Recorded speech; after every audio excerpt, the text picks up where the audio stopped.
페이스북에서 어떤 한 청년의 사연을 접하게 됐습니다. 30대 후반의 이 청년은 여러 핸디캡을 갖고 있었습니다. 특별히 귀에 문제가 있어서 귀가 잘 들리지 않았기 때문에 보청기가 없으면은 생활이 힘들 정도였습니다. 그러던 중에 왼쪽 귀가 완전히 망가져서 더 이상 듣지 못하게 됐습니다. 사회생활, 직장생활을 힘겹게 하게 됐습니다. 그런 가운데 다니던 회사마저도 나와야 됐고 고통과 좌절을 맛봐야 했습니다. 그때 우연히 접한 한 책이 있었습니다. 고통과 씨름하다. 이 책은 국제 목회자 아카데미가 그 해에 최고의 책으로 선정한 책인데요. 이 청년은 이 책을 통해서 많은 도움을 받고 기적같이 한 회사에 장애인 채용에 합격을 해서 기본적인 생활을 계속 이어나갈 수 있게 됐습니다. 그래서 제가 이 책을 사서 봤습니다. 오늘 주보에 그 내용을 조금 소개를 했습니다만 이런 한 일화가 나오고 있습니다. 저자인 목사님이 주일 예배를 마치고 난 뒤에 성도들과 함께 인사를 나누는 중에 한 여성이 다가왔는데 그는 불행한 가정생활을 하고 있었고 장애를 가진 두 아이의 엄마였습니다. 한마디로 힘겨운 삶을 간신히 버텨내고 있었습니다. 그 여성분이 말했습니다. 목사님, 오늘 예배 첫 찬송이 너무 좋았습니다. 건조하게 말했겠죠.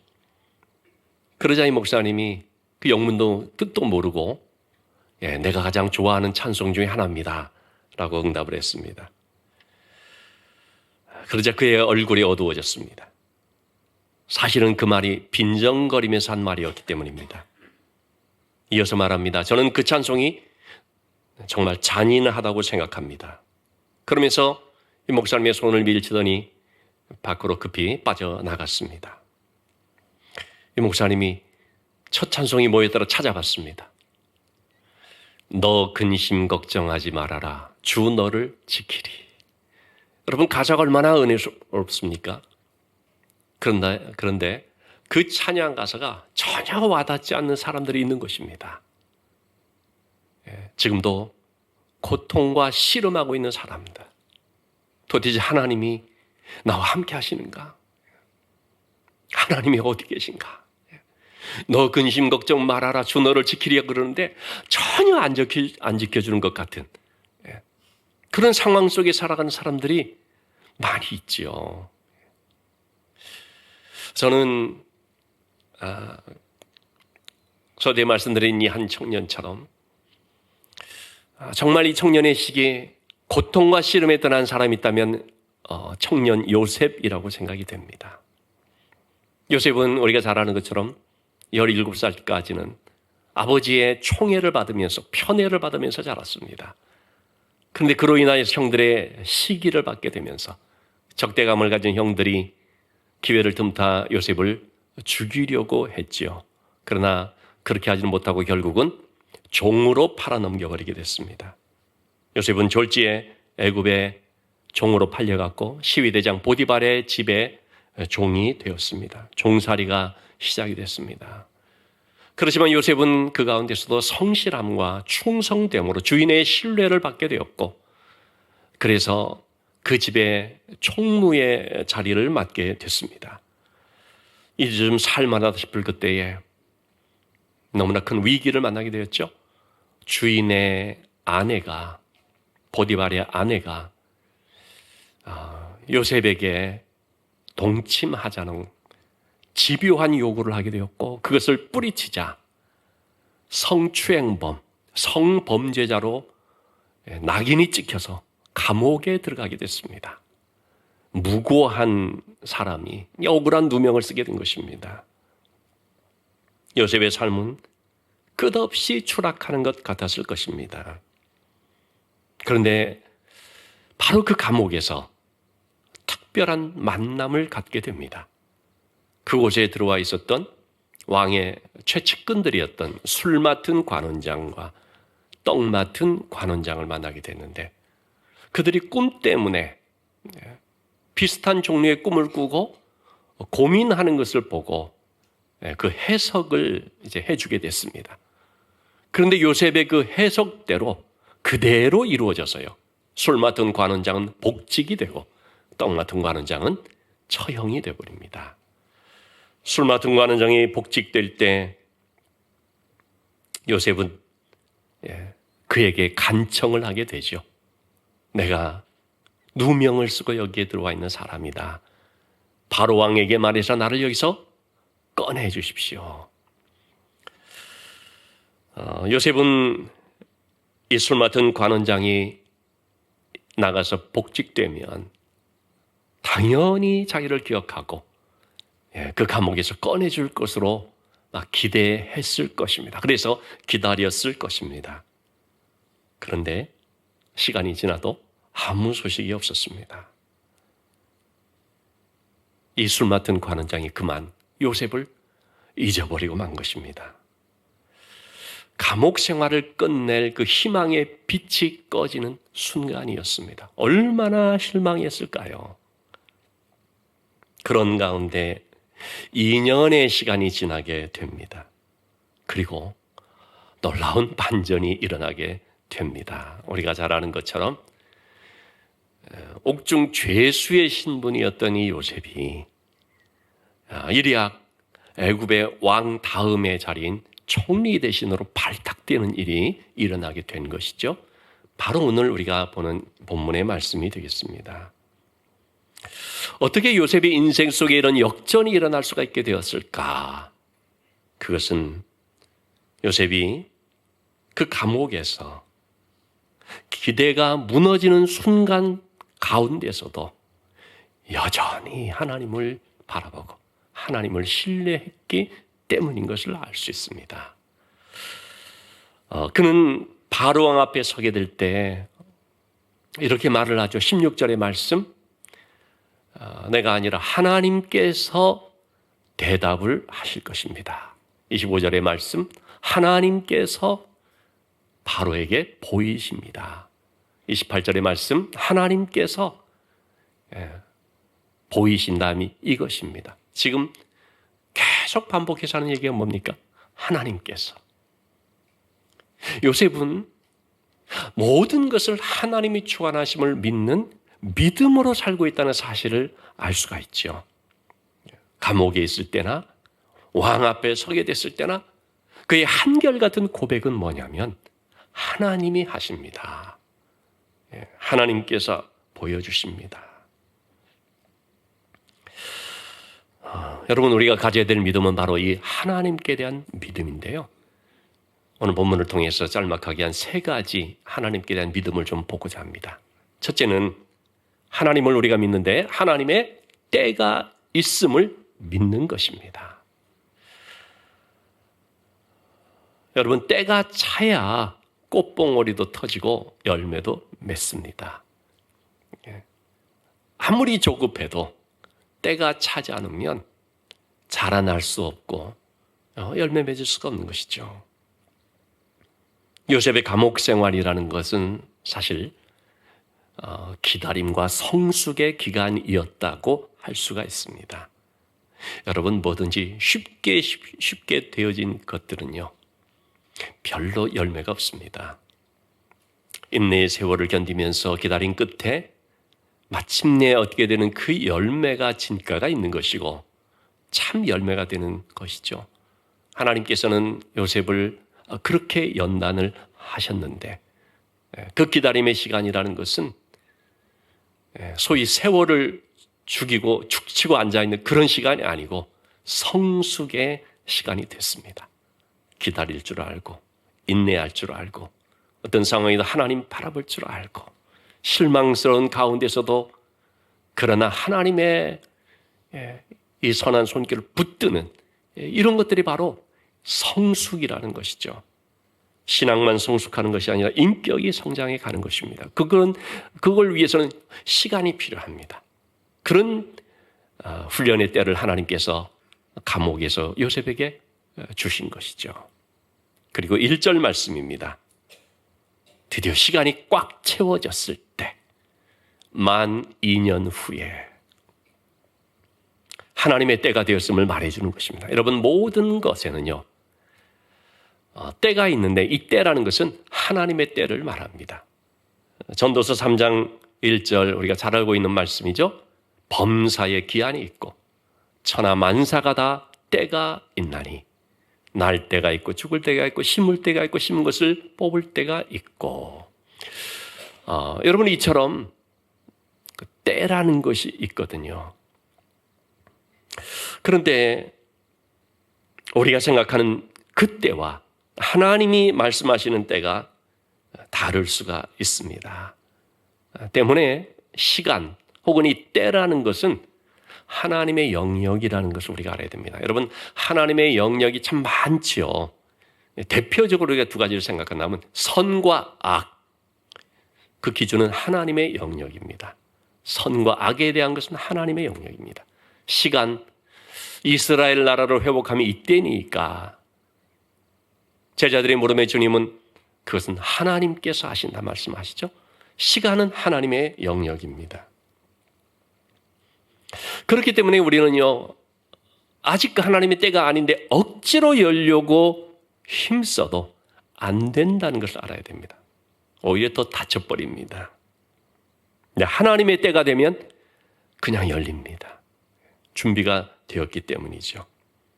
하나님은 어떤 문을 닫을 때에 또 다른 문을 예비하시는 것을 보게 됩니다. 때문에 여러분, 우리는 문이 닫혔다고 낙심하지 말고 그 닫힌 문만 붙들고 있으면 안 되고 하나님이 열어주신 또 다른 문을 바라보면서 그쪽을 향해야 되는 거죠. 바울사도가 2차 전도 여행을 하게 될 때 소아시아 내륙 쪽으로 가서 전도를 하고자 할 그런 의지를 가지고 나가게 되는데 막히지 않습니까? 하나님이 막으신 것임을 알게 되었죠. 그럴 때 실망하지 않고 또는 자기의 생각을 고집하면서 그냥 밀어붙이는 것이 아니라 하나님의 뜻이 무엇이고 하나님의 인도하시는 하나님의 열으시는 문이 무엇인가를 바라보면서 계속 기도하며 나가죠. 그러자 하나님은 닫으신 문도 있었지만 열어주시는 문도 있었죠. 그래서 마게도냐 사람 하나가 건너와서 우리를 도우라라고 하는 이 환상을 보면서 이것이 하나님의 인도하심이구나 라는 사실을 깨닫고 그 길로 나가게 되었죠.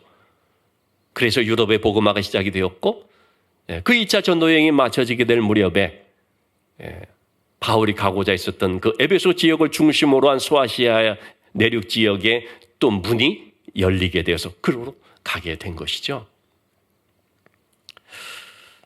여러분, 우리는 하나님의 준비하심을 믿고 인내로 기도하며 기다릴 수 있어야 됩니다. 하나님을 믿는다는 것, 하나님의 때가 있음을 믿는 것입니다. 두 번째로 하나님을 믿는다는 것은 하나님께서 일하고 계시다는 사실을 믿는 것입니다. 술 맡은 관원장은 요셉에 대해서 까맣게 잊어버리고 말았습니다.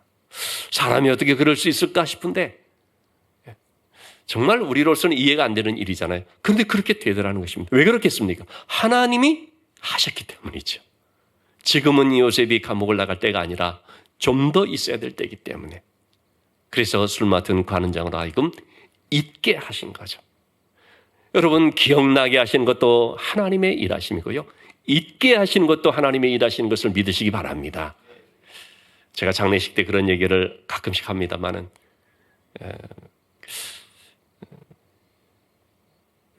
금년이 이제 10년이 됐습니다. 저희 아버지가 10년 전에 이제 돌아가셨는데 그때 너무나 갑작스러운 임종을 맞이하게 되면서 저 같은 경우는 준비가 되지 않은 가운데 장례를 하게 될 때 정말 내 마음에 너무나 그 서운함과 섭섭함이 있어서 그리고 이 슬픔을 과연 잘 이겨나갈 수 있을까 걱정이 될 정도로 그래서 기도하고 있는데 참 감사하게도 잊게 해 주시더라는 것입니다.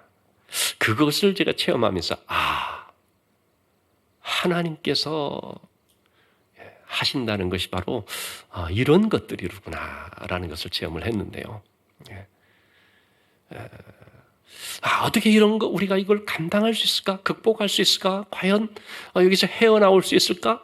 그런 생각이 들 때가 있거든요. 그런데 하나님이 하시면 되더라는 것입니다. 어쨌든 술 맡은 관원장의 기억을 하나님이 잊어버리시게 했습니다. 그럴지라도 중요한 것은 하나님은 잊지 않고 있다는 것입니다. 하나님이 잊지 않는다는 것은 무슨 뜻입니까? 때가 되면 하나님께서 바로 그 일을 드러내시게 된다는 것이죠. 어느 날 애굽의 왕, 당시의 최강대국 애굽의 집권자인 이 바로 왕에게 하나님이 역사하신 것입니다. 꿈을 꾸게 했습니다. 기이한 꿈을 꾸게 됩니다. 2번 겹쳐 꾸게 됩니다. 그게 요셉을 고난의 시궁창에서 건져내 주는 사건이었습니다. 자, 어떤 꿈이었습니까? 살찐 7 암소가 있는데 뒤에 나타난 아주 바짝 마른 7 암소가 살찐 암소를 잡아먹어버리는 꿈입니다. 똑같은 내용의 꿈을 꾸는데 이번에는 충실한 튼실한 7 이삭이 있는데 아주 메마른 7 이삭이 이 충실한 7 이삭을 삼켜버리는 꿈이었습니다.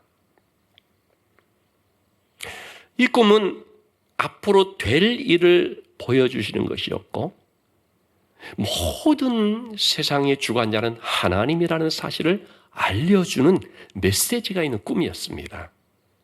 그러나 바로 왕은 그걸 알 수가 없죠. 8절 말씀에 꿈을 꾸고 그 뜻을 알지 못해서 번민에 빠지게 됐습니다. 너무나 생생한데 뭔가가 메시지가 있는 꿈인 것 같은데 이게 무슨 뜻일까?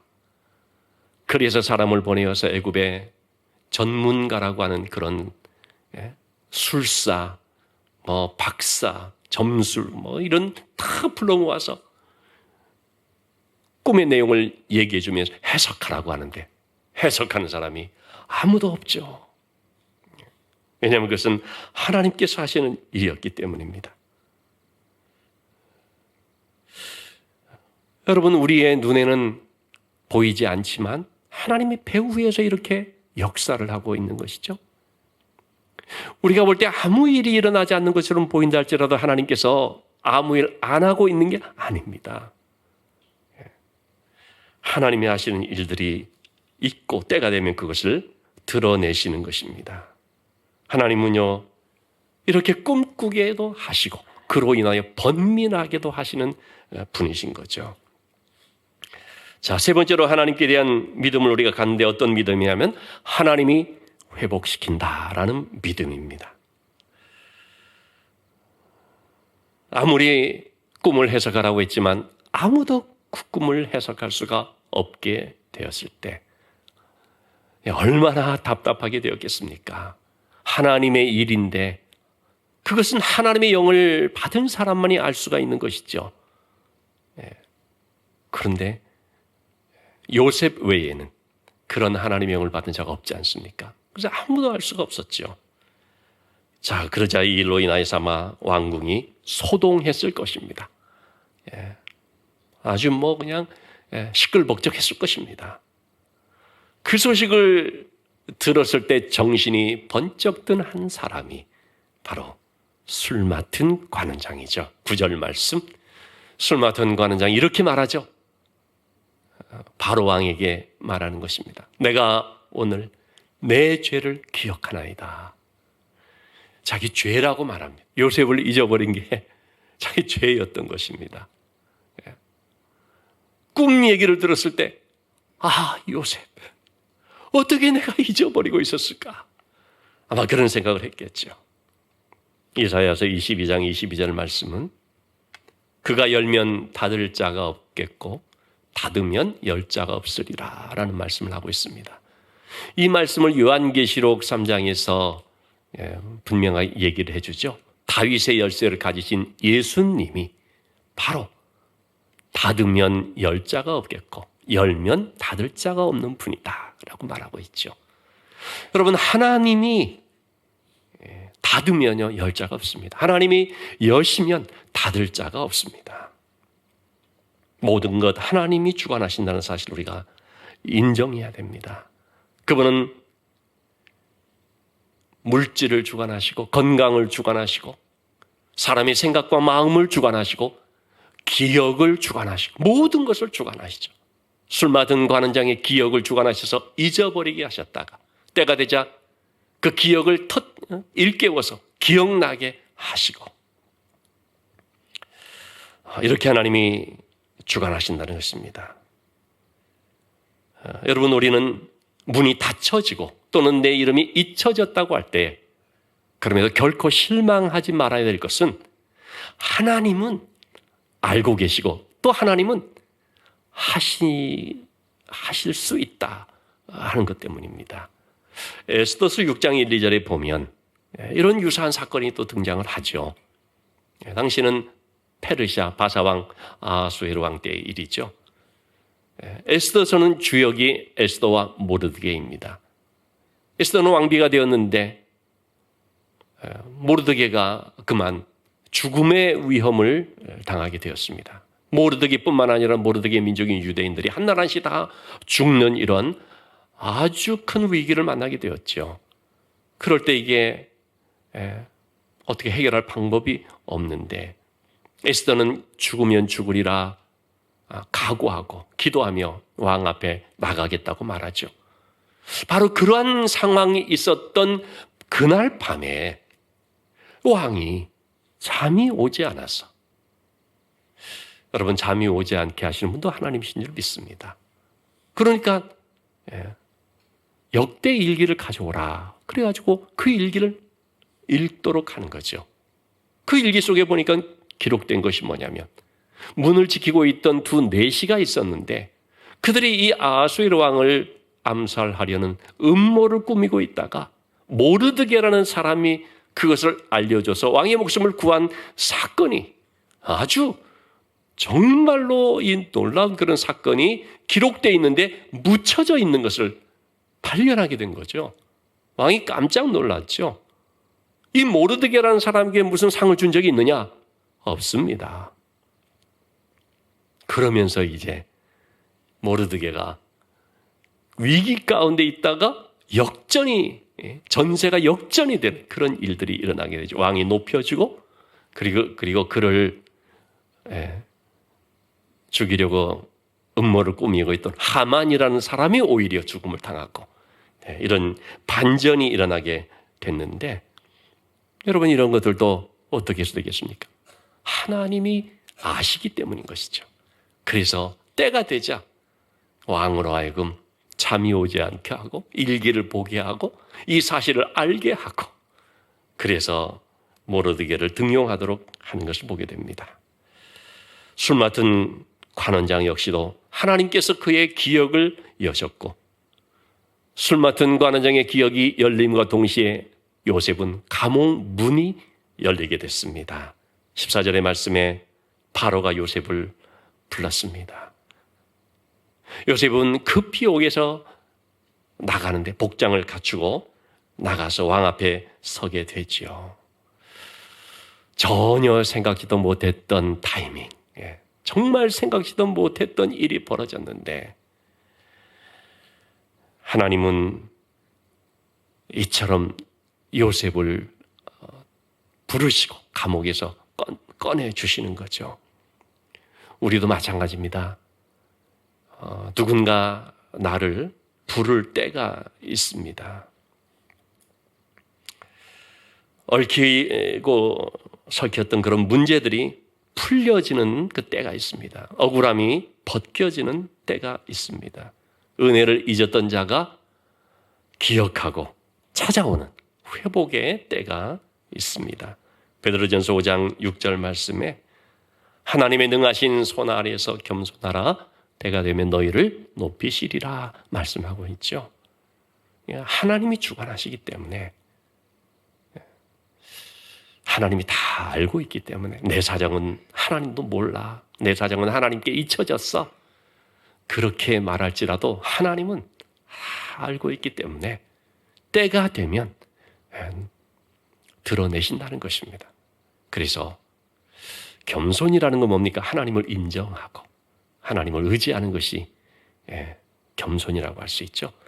겸손히 하나님만 바라보고 하나님께 맡기라라고 말하고 있습니다. 여러분, 하나님은 우리의 형편과 사정을 잘 아십니다. 사람은 잊어버려도 하나님은 절대로 잊지 않습니다. 지금의 모습이 우리에게 전부라고 생각하면 안 됩니다. 하나님은 우리를 위해서 좋은 것을 예비해 놓으셨습니다. 모든 것이 합력하여 선이 되게 역사해 주신다는 것입니다. 자, 요셉이 바로 왕의 부름을 받게 되었을 때 얼마나 놀랐을까요? 그러면서 이제 바로 왕 앞에 서게 됐는데 15절 말씀 왕이 물었습니다. 너는 꿈을 들으면 능히 푼다고 하더라. 네가 그런 능력이 있다고 한다 말이죠. 여기에 대해서 요셉은 뭐라고 말합니까? 16절의 말씀, 왕이여 내가 아니라 하나님입니다. 사람들은 요셉을 거명을 하고 그래서 요셉에게 주목을 하지만 요셉은 분명하게 말하죠. 왕이여 내가 아닙니다. 하나님이. 지난 주일 나만 장군의 나병을 고치는 그런 사건을 이제 봤는데요. 누가 했습니까? 엘리사는 나와보지도 않았죠. 말만 했죠. 왜 그랬다고요? 내가 아니라 하나님이 하시기 때문에. 나만으로 하여금 나를 보지 말고 하나님을 바라보게 하기 위해서. 요셉도 마찬가지입니다. 여러분, 믿음의 사람들의 공통적인 고백이 바로 이것입니다. 내가 아니라 하나님입니다. 그래서 여러분, 신앙이 우리가 성숙된다는 것도 정말로 예수 그리스도 나의 구주로 영접, 나의 주님으로서 의지하며 살아가는 삶이라는 것은요, 분명한 특징이 있습니다. 뭐냐면 자기 부인입니다. 저 같은 목회자라고 할지라도 사역자라고 할지라도요, 주의를 힘쓴다고 하는 사람일지라도요, 자기 부인하지 않고 주의를 한다는 경우들이 있을 수가 있습니다. 많을 수도 있겠죠. 자기의 존재감을 드러내기 위해서 얼마든지 주의를 할 수가 있습니다. 자기 이름을 알리기 위해서 얼마든지 여러 주님의 이름으로서 얘기되는 활동들을 할 수가 있습니다. 자기 부인이 아니죠. 자기가 가장 중요하고 자기 자신이 우선이 되어지면 절대로 주님의 십자가, 나의 십자가를 질 수가 없습니다. 주님을 따를 수가 없습니다. 누구든지 나를 따르려거든 자기를 부인하고, 이게 먼저 선행이 돼야 되지 않습니까? 그러나 우리는 본인도 몰라요. 자기는 자기를 부인한 줄 알고 생각하는데 나중에 보니까 하나님이 우선이 아니라 자신이 우선이 되었다는 사실을 깨달을 때가 얼마나 많은지 모릅니다. 깜짝깜짝 놀라죠. 그러니까 여러분, 이 부분은 우리가 항상 점검해 봐야 됩니다. 내가 나를 앞세우는 사람인가? 내 존재감이 중요한 사람인가? 내가 드러나는 것을 먼저 추구하는 사람인가? 아니면 나는 묻혀져도, 나는 잊혀져도, 나는 낮아질지라도 하나님의 아름다움이 나타나고 하나님의 살아계심이 증거가 되고 그분의 이름이 높여지고 그거를 만족하고 기뻐하고 한다면 정말 그런 삶인가? 만약에 그렇다면 그 사람이 진짜 하나님의 사람인 것이죠. 요셉은 비록 감옥에 갇혀 있었던 초라한 죄수의 신분이었지만 분명한 가치관이 내가 아니라 하나님입니다. 이것이 설정이 되어 있었던 것입니다. 요셉이 감옥문을 나오게 됐는데 그것은 자신이 힘써 노력하고 막 아둥바둥한 결과로 문을 열고 나온 것이 아니죠. 하나님이 열어주신 것이었습니다.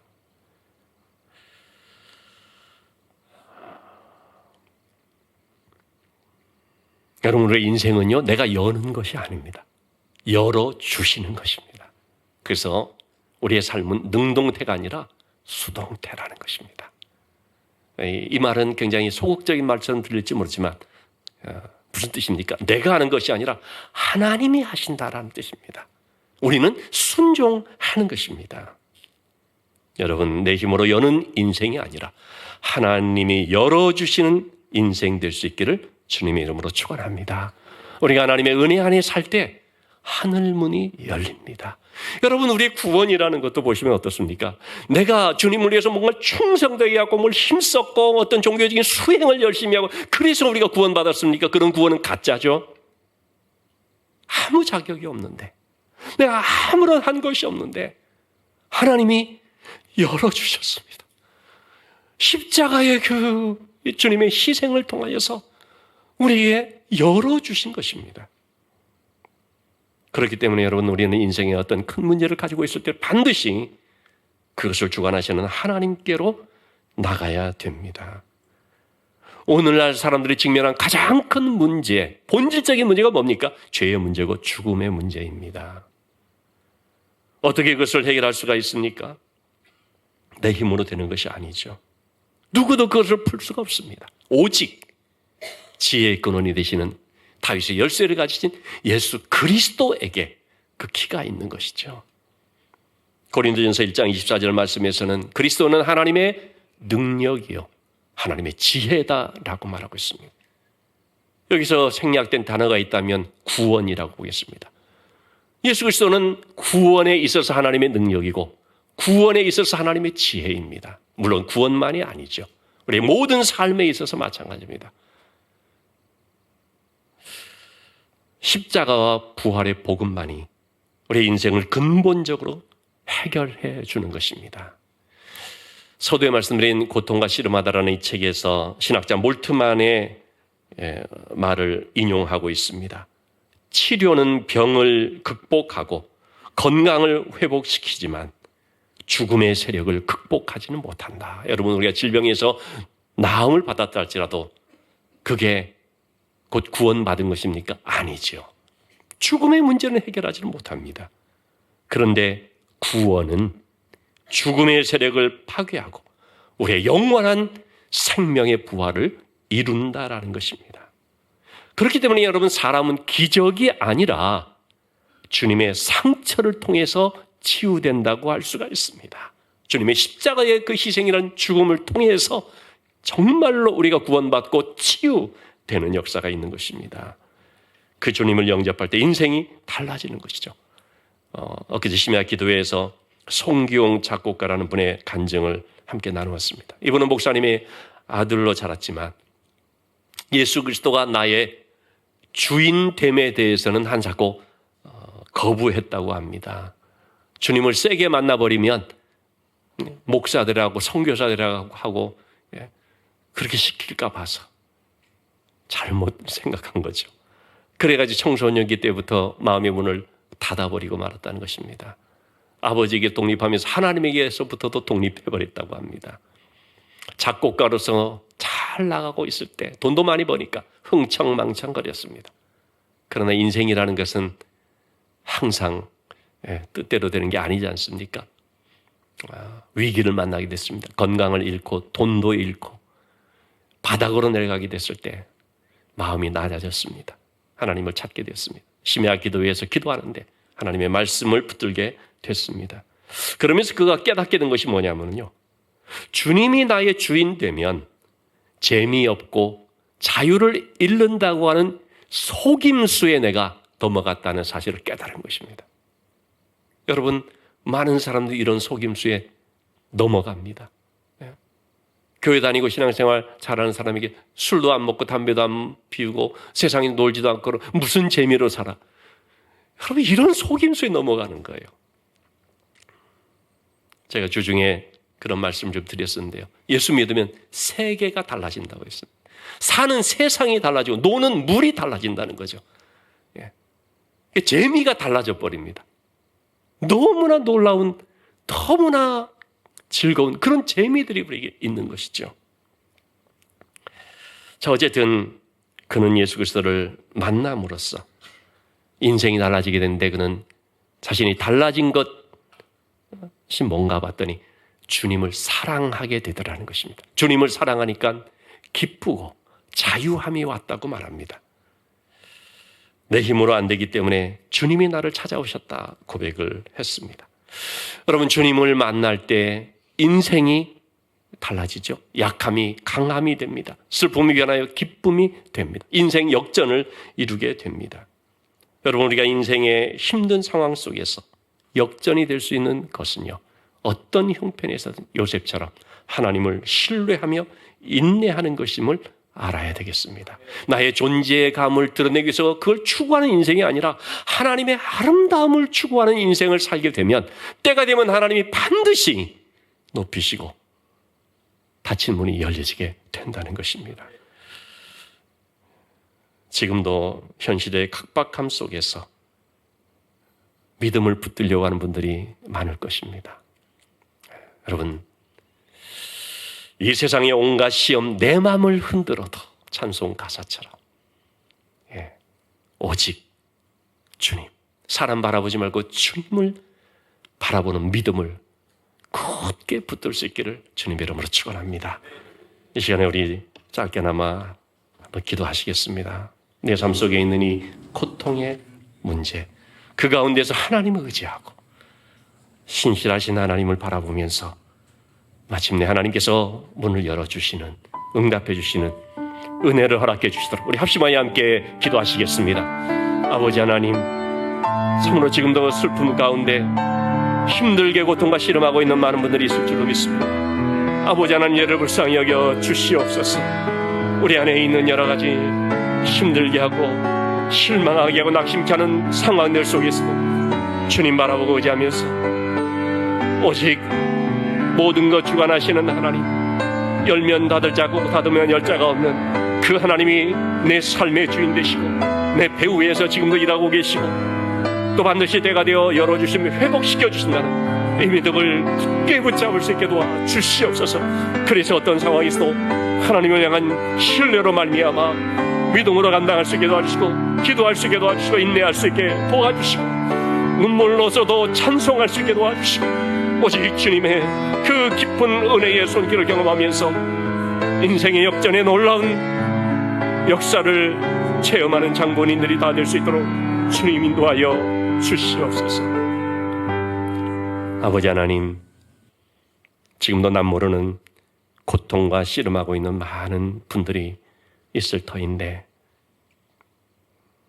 실망하지 않고 낙심하지 않고 지금이 전부인 것처럼 좌절에 빠지지 않고 하나님이 나와 함께 하신다는 사실을, 하나님이 일하고 있다는 사실을, 그리고 그 하나님이 예비하고 있다는 그 믿음을 굳게 붙들 수 있게 하여 주옵소서. 귀한 예물을 하나님 앞에 드립니다. 드리는 손길들을 축복하시며 영혼이 잘 됨같이 범사가 잘 되고 영육이 강건케 하여 주시고 육신의 문제들 우리 하나님께서 주관하여 주셔서 해결되고 또 치유되고 채워주시는 은혜를 맛볼 수 있게 하여 주옵소서. 예수님의 이름으로 기도합나이다. 아멘.